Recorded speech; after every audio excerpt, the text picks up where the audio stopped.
today I wanted to talk to you about one pose that's very dear to my heart.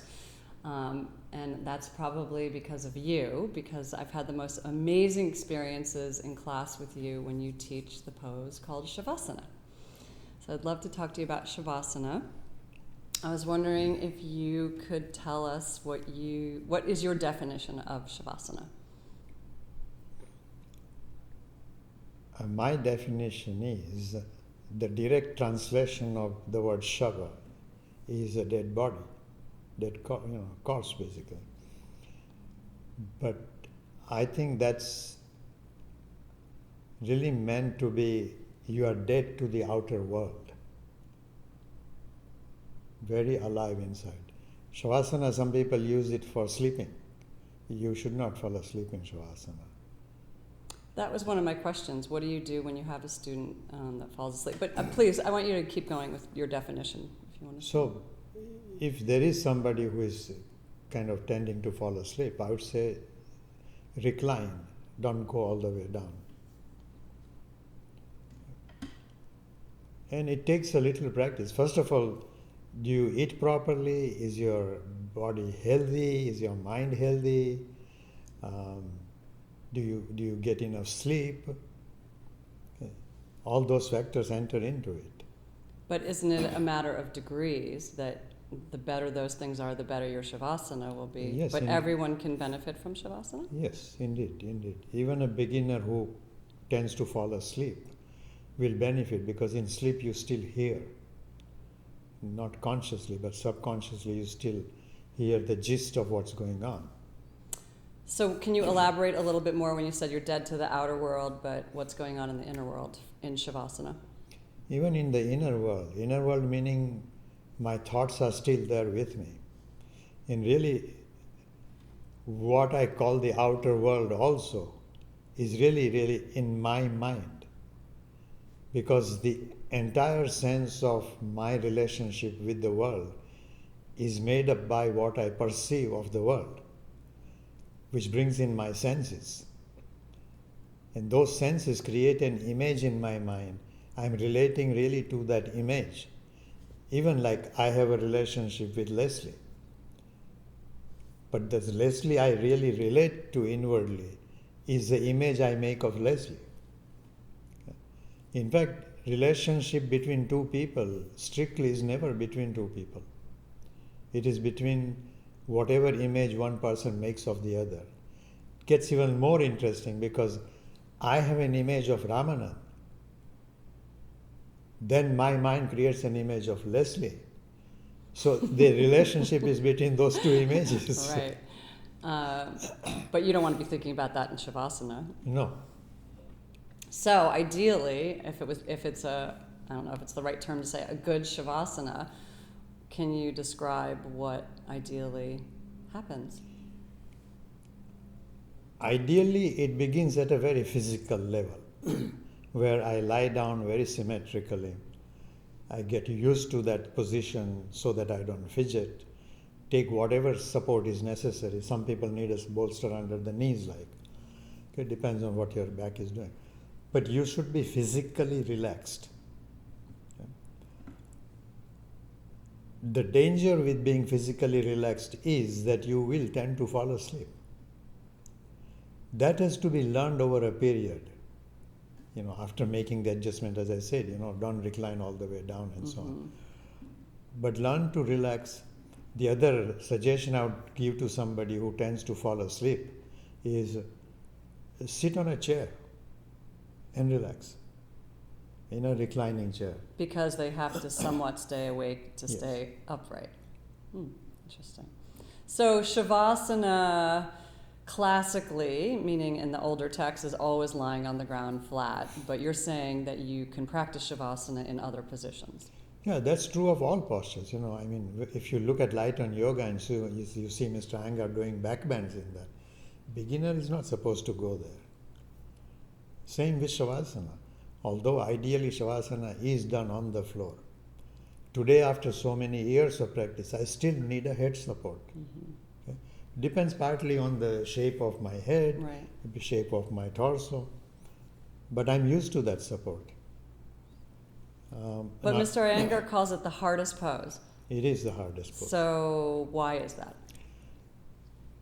Because to keep the mind in a state where it is not thinking but totally receptive is very, very difficult.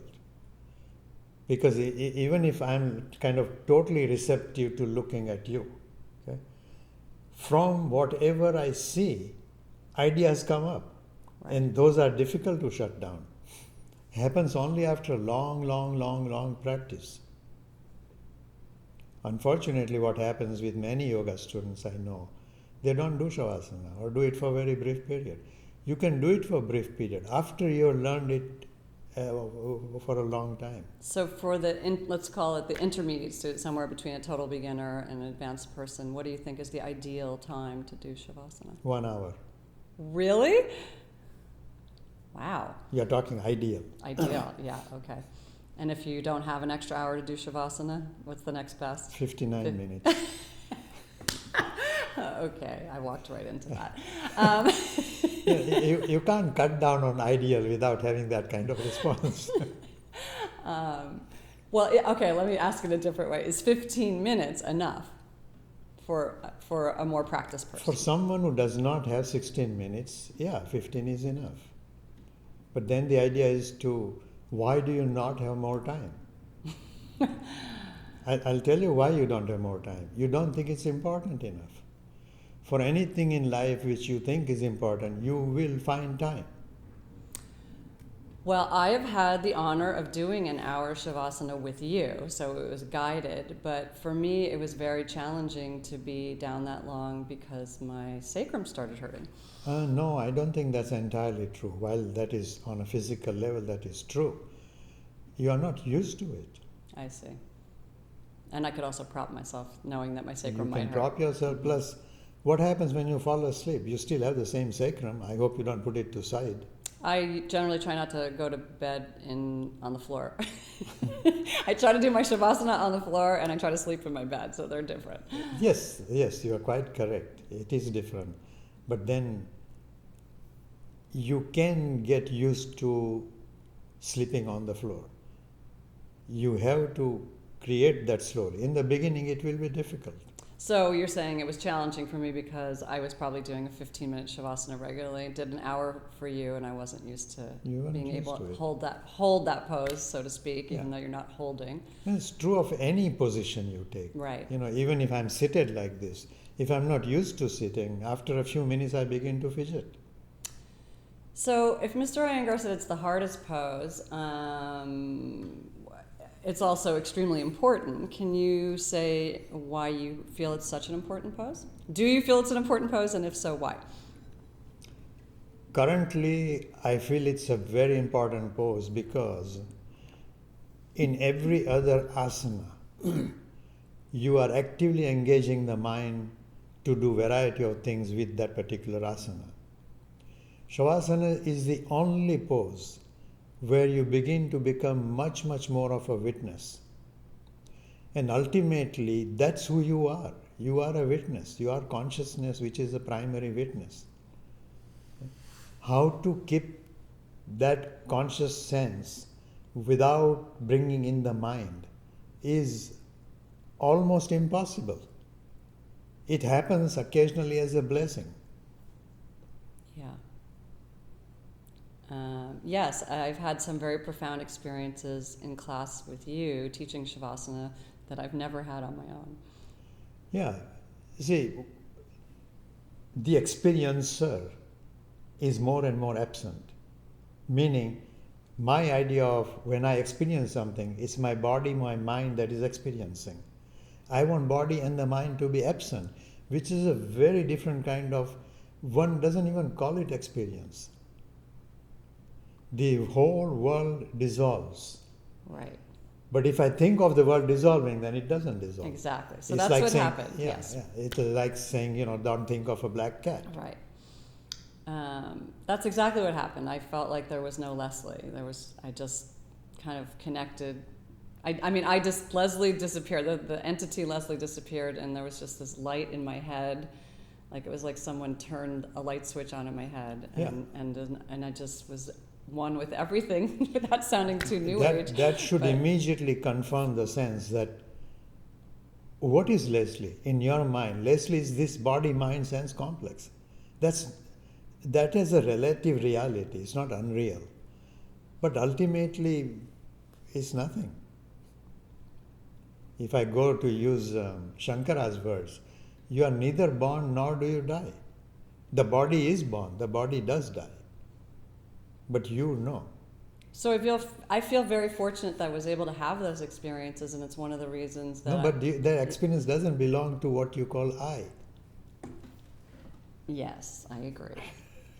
But language is a little limited. Yes. And Correct. so it made me much more intrigued about the pose called Shavasana, and it's one of the reasons I want other people to experience that.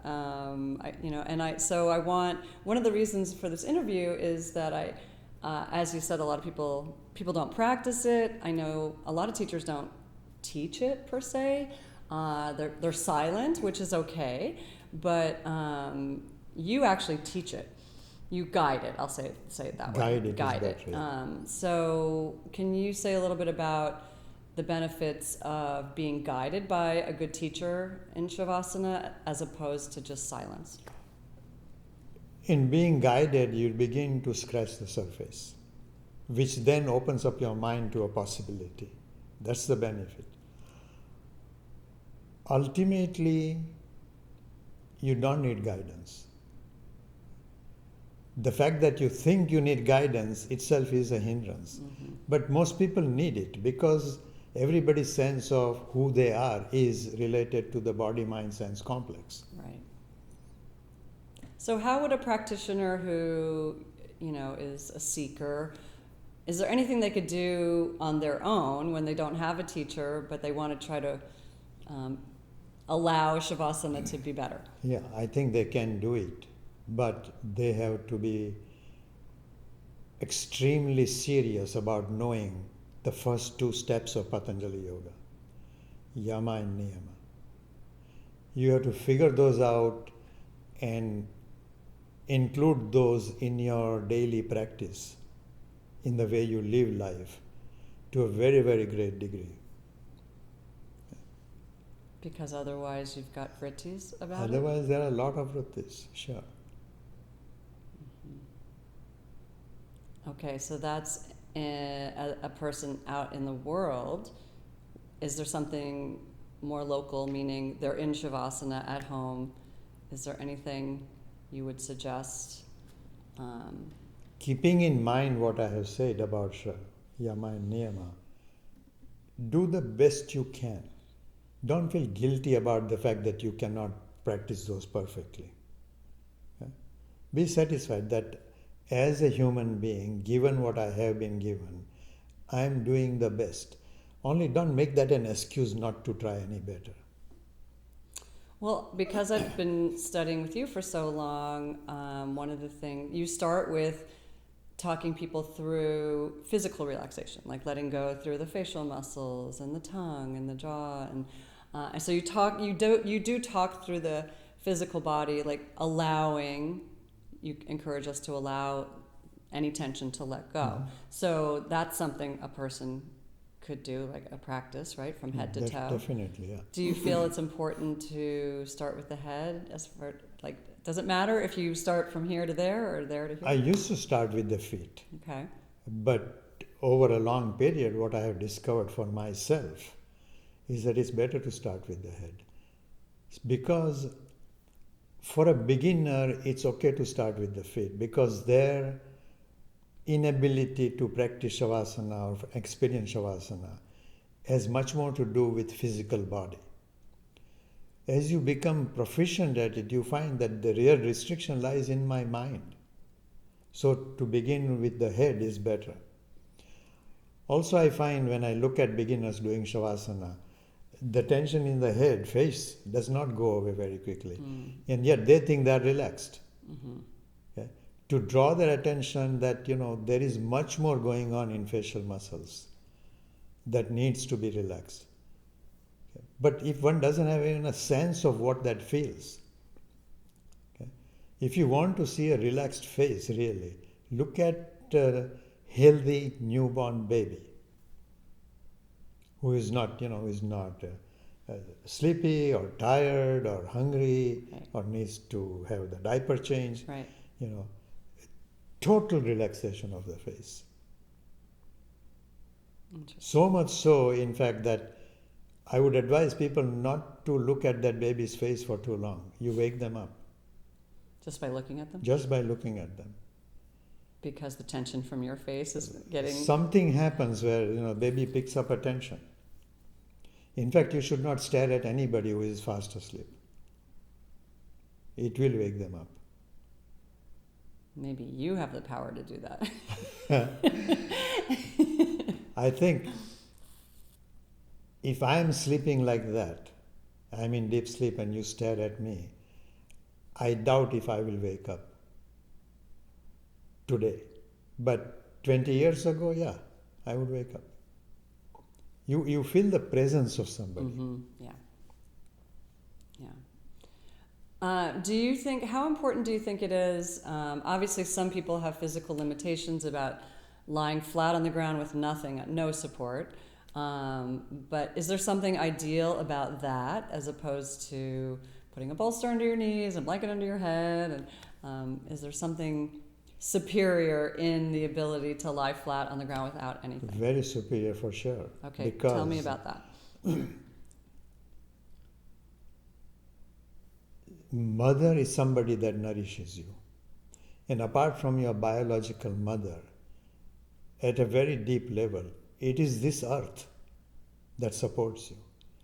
So when you lie down on the earth, don't think you're lying down on a earth. Think you're lying down on your mother's lap.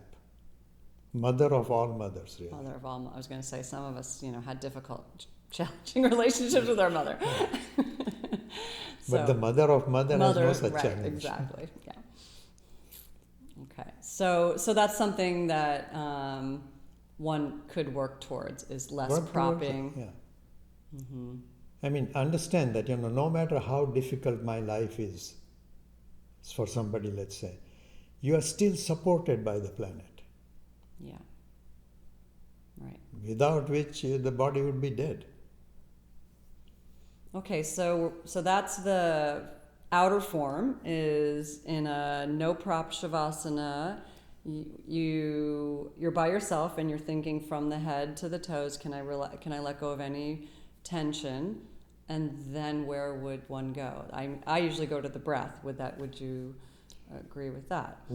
Yes, you would go to the breath. You use the breath to create deeper and deeper sense of space, what I call space, in the inner ears, in the inner corners of the eyes, in the throat. You can pick any one of them that's convenient to you. But just pick one? Pick one. Okay. You can experiment with others, but then discover which one works best for you and stay with that.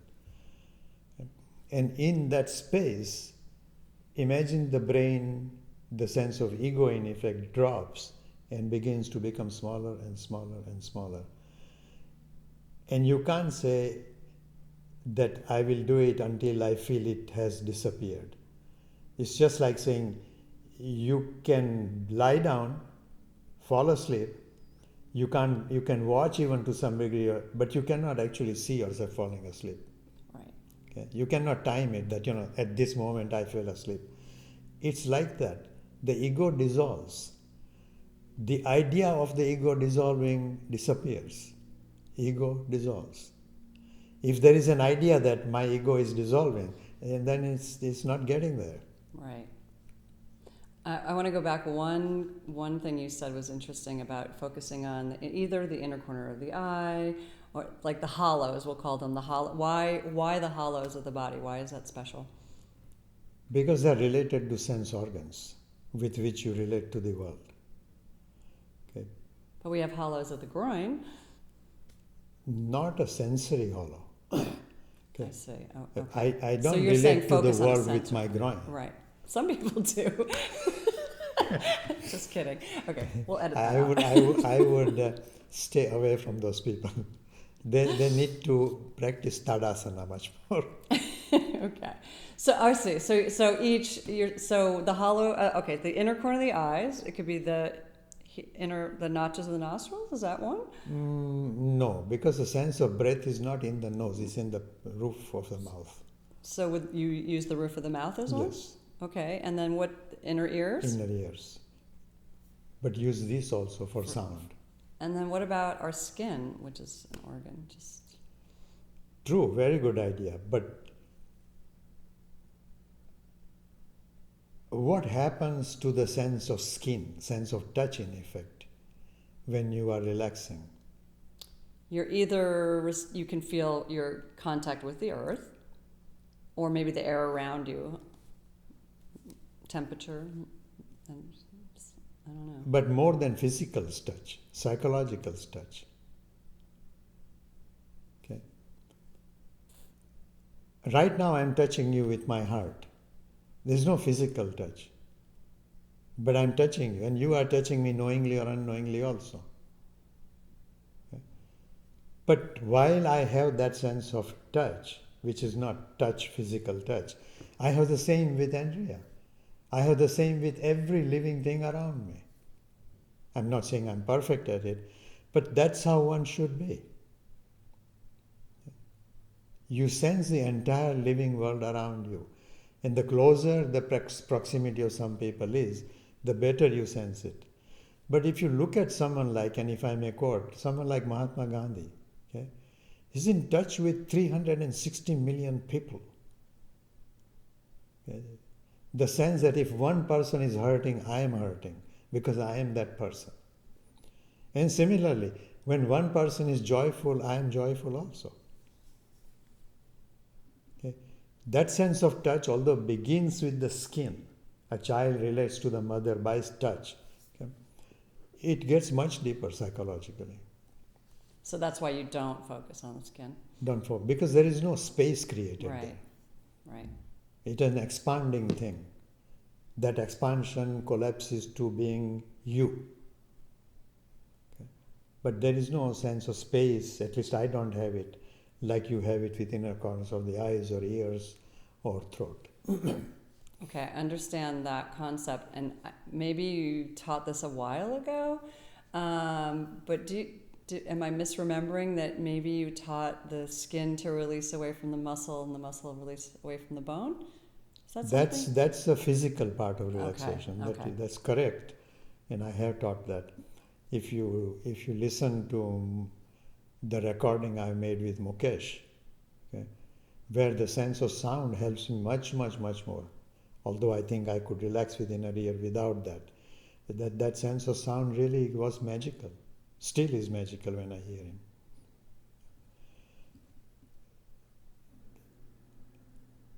What we call outwardly sound or sight or taste or touch, all of them kind of dissolve into something much deeper. It's not physical sound. Just like the touch is not a physical touch. I have a sense of touching, being in touch with people.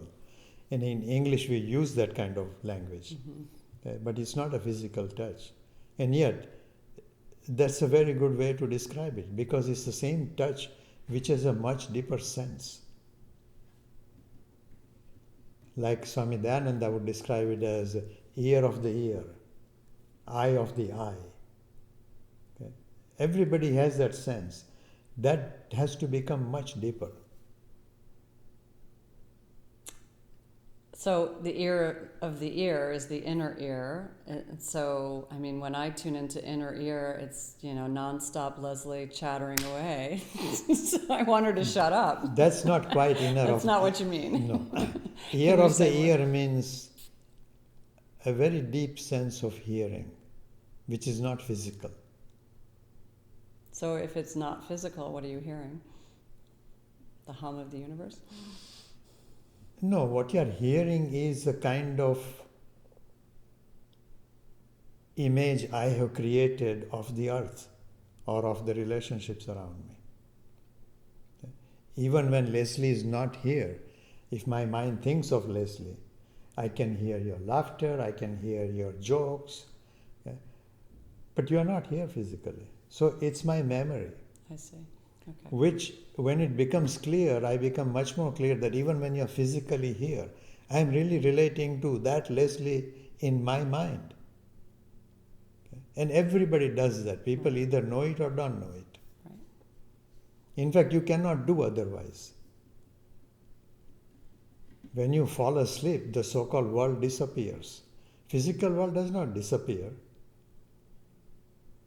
You don't know, you're asleep. You are asleep, exactly.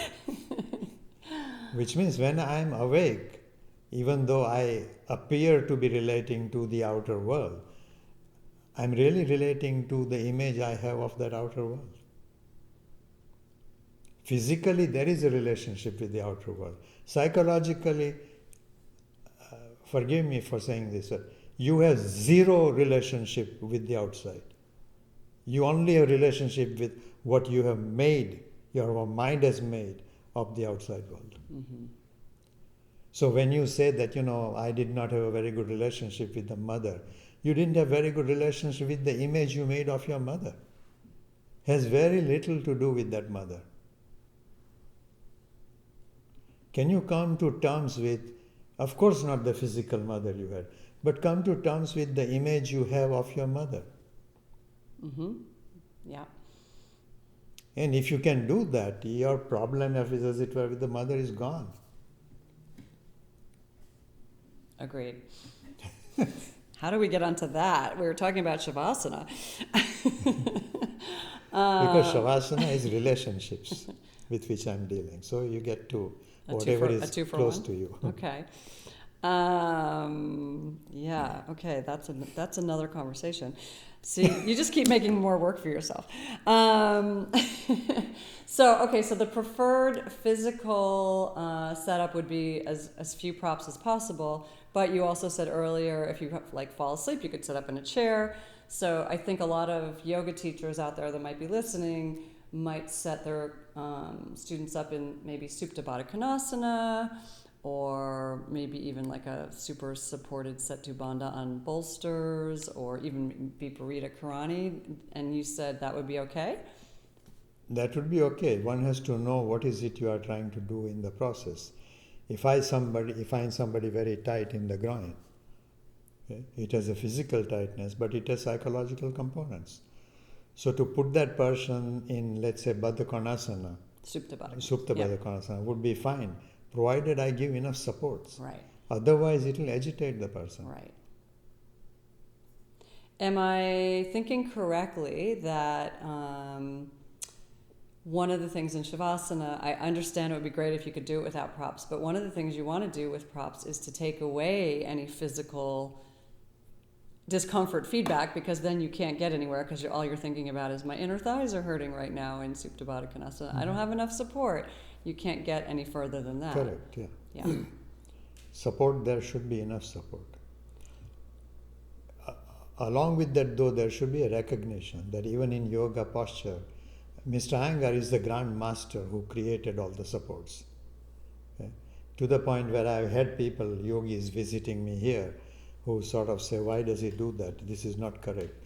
It's correct if you need it. Right. But in using a support, the idea should be that I'm using this support temporarily. Someday I want to get less and less and less of that support until I don't need that outer support. Yeah, I can't think. I've been studying with you for 25 years, and I don't think I ever remember you teaching Shavasana anything but flat, actually. I can't think of a time when you said, okay, we're going to do Supta Baddha Konasana for Shavasana. That's only because you haven't been in every single class I've taught. That's true. So that's my question. Have you used other poses for Shavasana? And it depends on what you're seeing with your students? Yes. I had a student I'm thinking of just now who,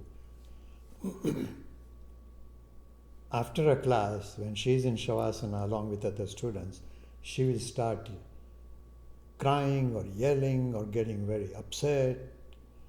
Okay? What she's doing, in my opinion, is that she's releasing. Mm-hmm. And I actually had students who wrote to me and said, don't let her come to the class, or if you let her come to the class, don't let her do Shavasana. I said, you know what, this is a really good opportunity for you. to have sympathy for her.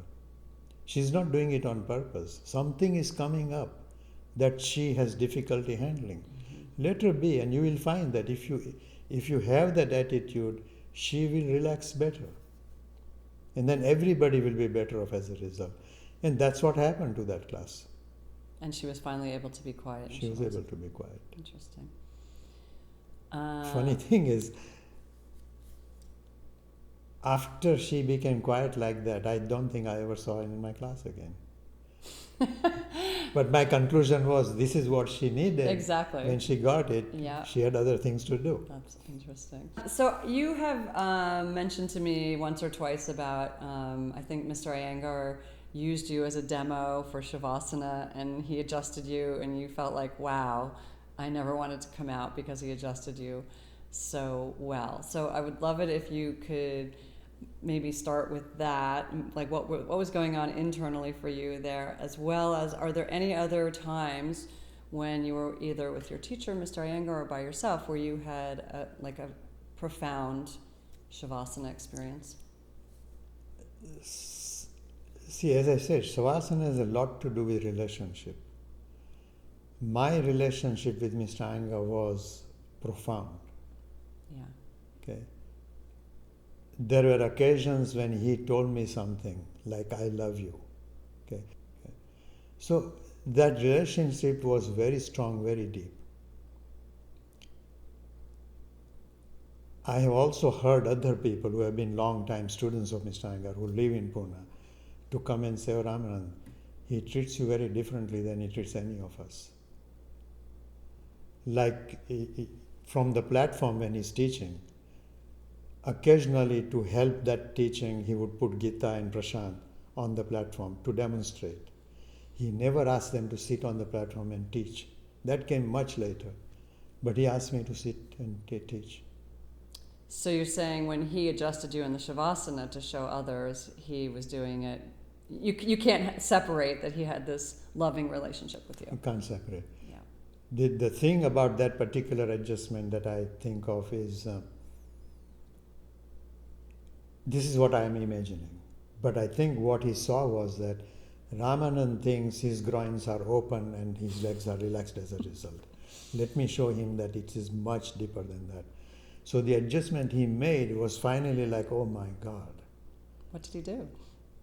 He basically held my thigh, rotated it out, pulled the leg, and put it on the floor. Mm-hmm. But his touch made a huge difference. Right. Okay? And I have done the same adjustment to some people. Okay? What I learned from that is that it's very difficult to do it to yourself. Partly the difficulty lies because I think I am relaxed. Right. When somebody else who is such a master adjusts, you realize that what I think I had relaxed or open groins was physically still not even enough. So then you had a more profound, deeper relaxation, and then... I didn't want to move. Right. But did you have the loss of Ramanand in that time? I don't recall. Just that sense of, I don't want to move from it was so strong that my mind didn't go anywhere else. Right. I didn't like that Shavasana being over.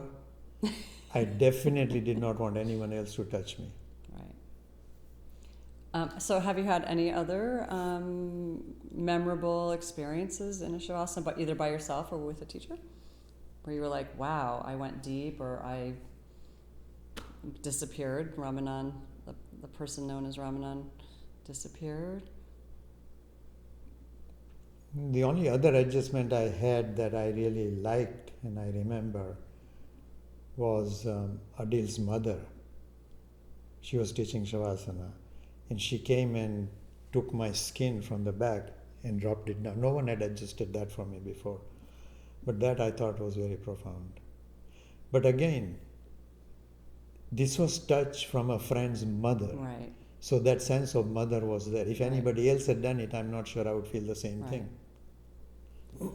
Are you able to verbalize when you're on your own, given what you've just told us about Shavasana, and how important it is, and how an hour is the ideal time to do it?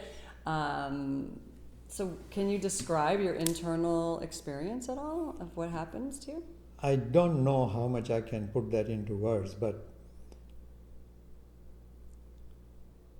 I think what happens from those deeper experiences rather automatically is that you begin to relax in waking stage. Yeah? Or if you are not relaxed and you think of that, this is agitating me, you can drop away from that very quickly. Okay?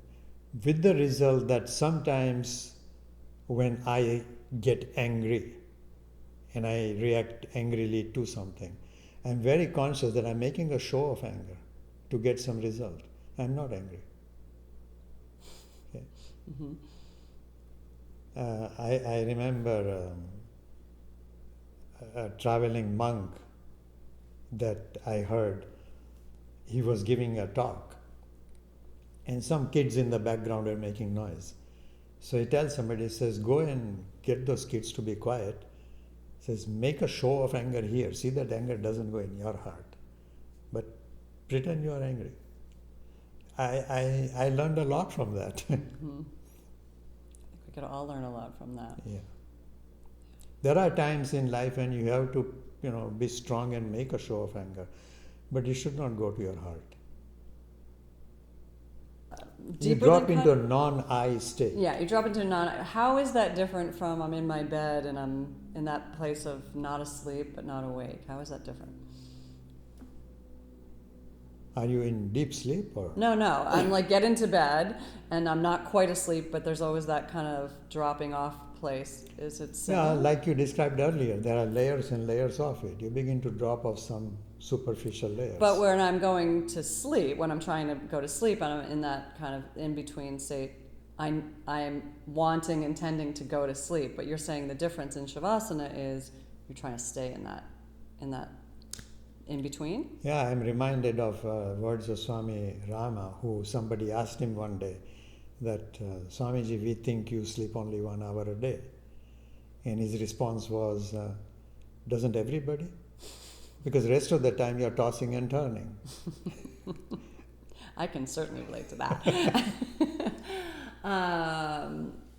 Okay, so I have another question about, oh my goodness, there's so much out there about Yoga Nidra.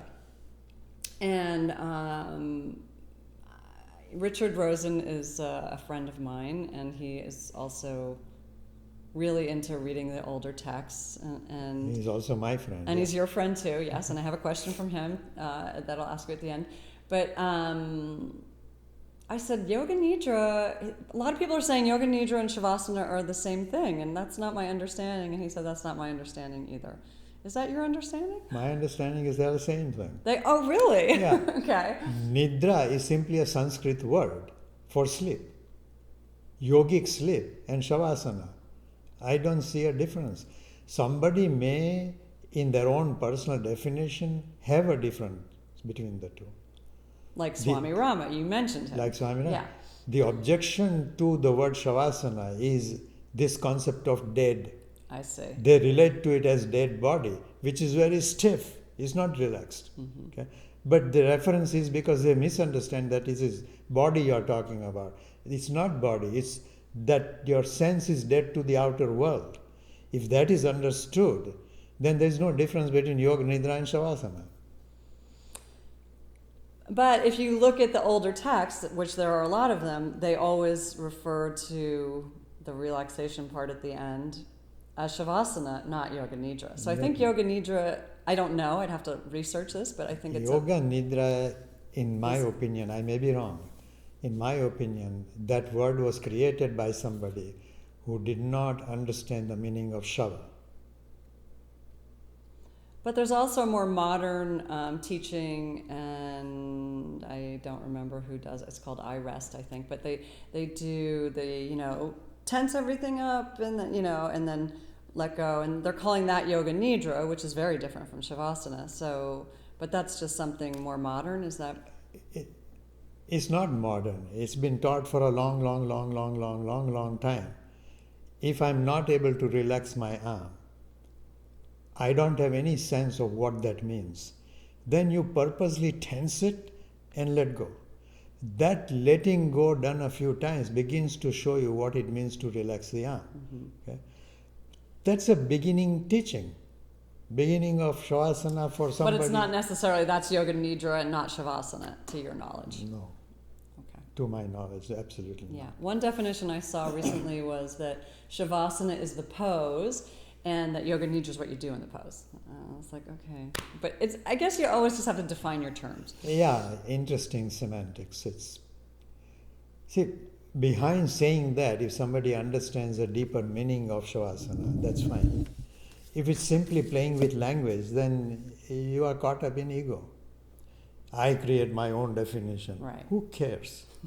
Right.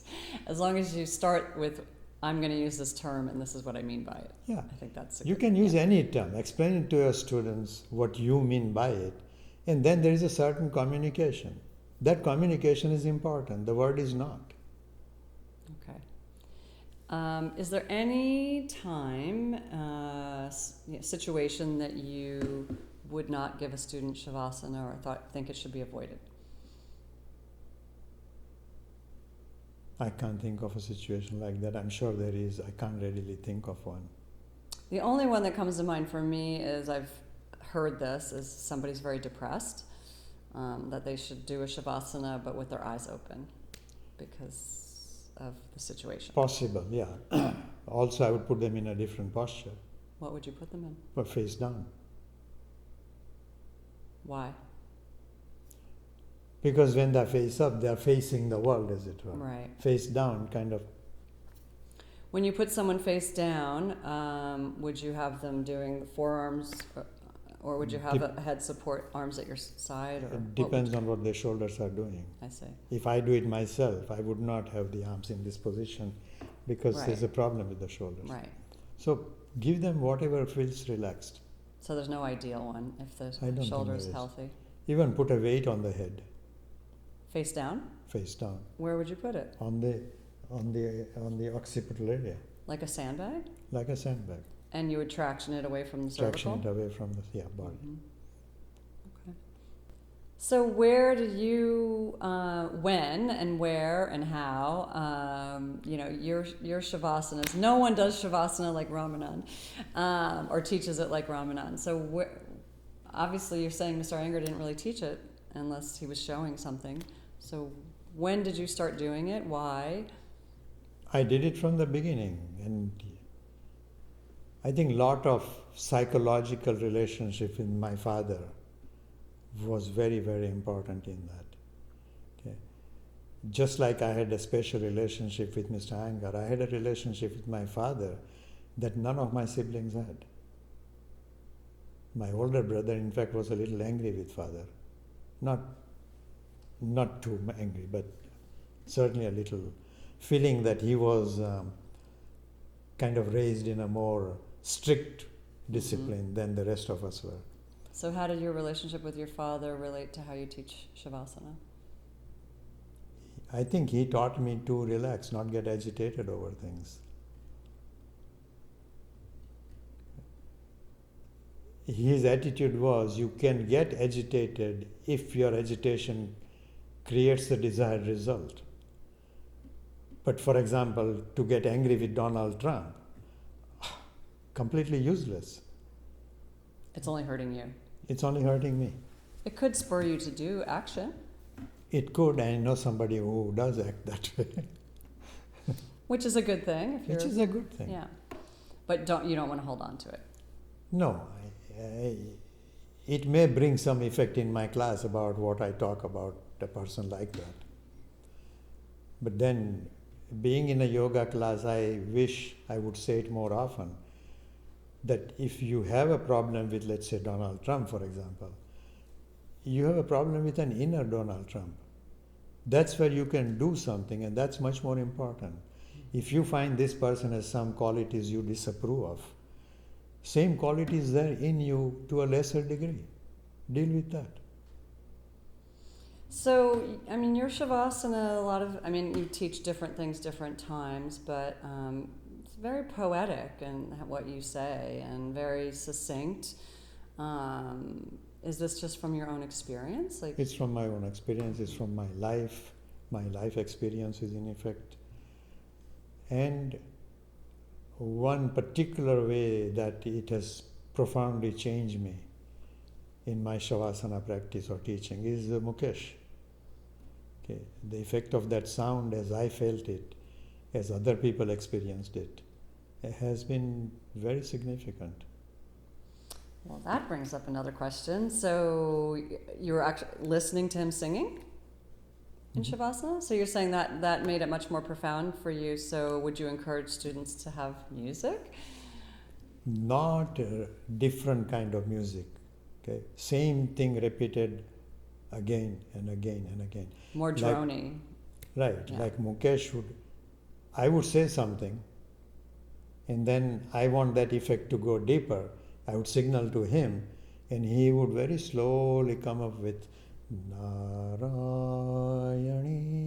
Narayani Namostute, but done so beautifully that I begin to relax and I feel like I can't say anything more. Well, that's a conundrum for you as a teacher, isn't it? Yes. Okay. And that's something that we could purchase from you, right? If someone's listening and wants, Yes, you that's have available. a recording of Yes. it. Okay. I don't have any more CD of that to sell. But you have an MP3. I have an MP3. Great. Is there anything that you wish to say that we haven't covered about the pose we call Shavasana? No, I don't think I have anything else to add. What I would like to emphasize and repeat is your Shavasana should have profound effect on your life. Okay. Whatever relaxed position you experience physically, psychologically, emotionally, should translate into changing the way you relate to the world around you.